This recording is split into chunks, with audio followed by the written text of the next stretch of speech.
PSSI mengambil posisi, kalau bisa pemain naturalisasi hanya satu orang.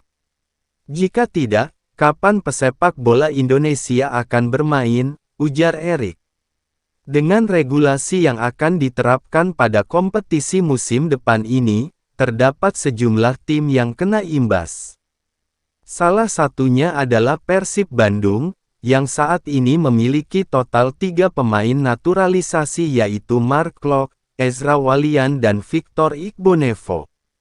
Tentunya, jika regulasi ini resmi diterapkan, Luis Milla dipastikan harus mencoret 2 nama dari 3 pemain naturalisasi di Persib Bandung tersebut. Meski begitu, Luis Milla dapat menambah kekuatan dengan mendatangkan 2 lagi pemain asing.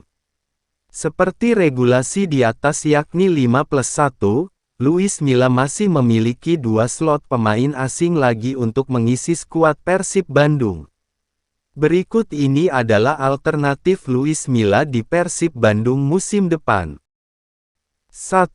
Juan Mata. Nama pertama adalah Juan Mata yang memiliki hubungan baik dengan Luis Milla ketika di timnas Spanyol U21. Nama Juan Mata tentu tak asing di telinga penggemar sepak bola Indonesia, mengingat performanya yang moncer saat bermain di Liga Inggris bersama Chelsea dan Manchester United. Akan tetapi, saat ini Juan Mata bermain untuk Galatasaray dan kontraknya akan habis pada Juni tahun 2023 mendatang. 2. Jefren Suarez. Pemain kedua yang dapat didatangkan Luis Milla ke Persib Bandung ialah mantan pemain Barcelona, Jefren Suarez.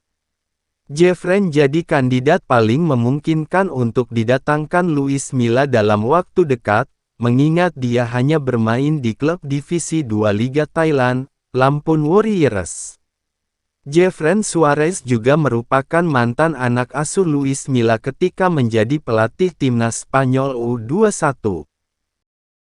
3. Alberto Botia. Alberto Botia bisa jadi salah satu nama ideal untuk mengisi lini belakang Persib Bandung jika Luis Milla menginginkan mantan pemain timnas Spanyol U21 untuk mengisi skuad.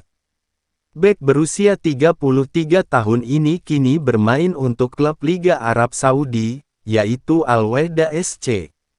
Akan tetapi, Botia masih memiliki kontrak di Al-Wehda dengan nilai transfer mencapai 1 juta euro, kalau dirupiahkan senilai 14,9 miliar rupiah menurut Transfermarkt.